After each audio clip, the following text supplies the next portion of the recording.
கடலூரில் தனியார் பேருந்தில் பயணம் செய்த இளைஞரிடமிருந்து 40 லட்சம் ரூபாய் பணம் கட்டுக்கட்டாக பறிமுதல் செய்யப்பட்டுள்ளது. சென்னையிலிருந்து மன்னார்குடிக்கு ஹவாலா பணம் கொண்டு சென்றதன் பின்னணி என்ன?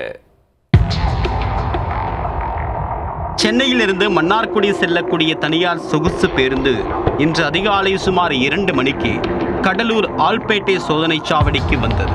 அப்போது அங்கு வாகன தணிக்கையில் ஈடுபட்டிருந்த போலீசார் அந்த சொகுசு பேருந்தை நிறுத்தி பயணிகளிடம் சோதனை மேற்கொண்டனர். அதில் வேர்த்து வெடவெடுத்து அமர்ந்திருந்த 26 வயது மதிக்கத்தக்க இளைஞரிடம் சந்தேகத்திற்கிடமான வகையில் பண்டல்கள் பல இருந்தன.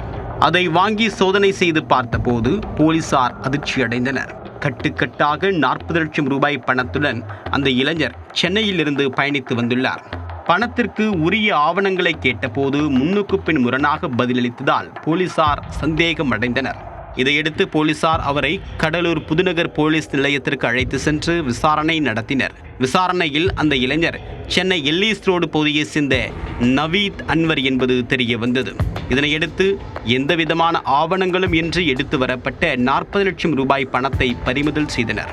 அந்த பணம் கணக்கில் வராத பணமா என்ற கோணத்தில் போலீசார் விசாரணை மேற்கொண்டு வருகின்றனர். மேலும் இது தொடர்பாக வருமான வரித்துறை அதிகாரிகளுக்கு போலீசார் தகவல் தெரிவித்தனர். தொடர்ந்து அவர்கள் விசாரணை மேற்கொள்வார்கள் என்றும் தெரிகிறது.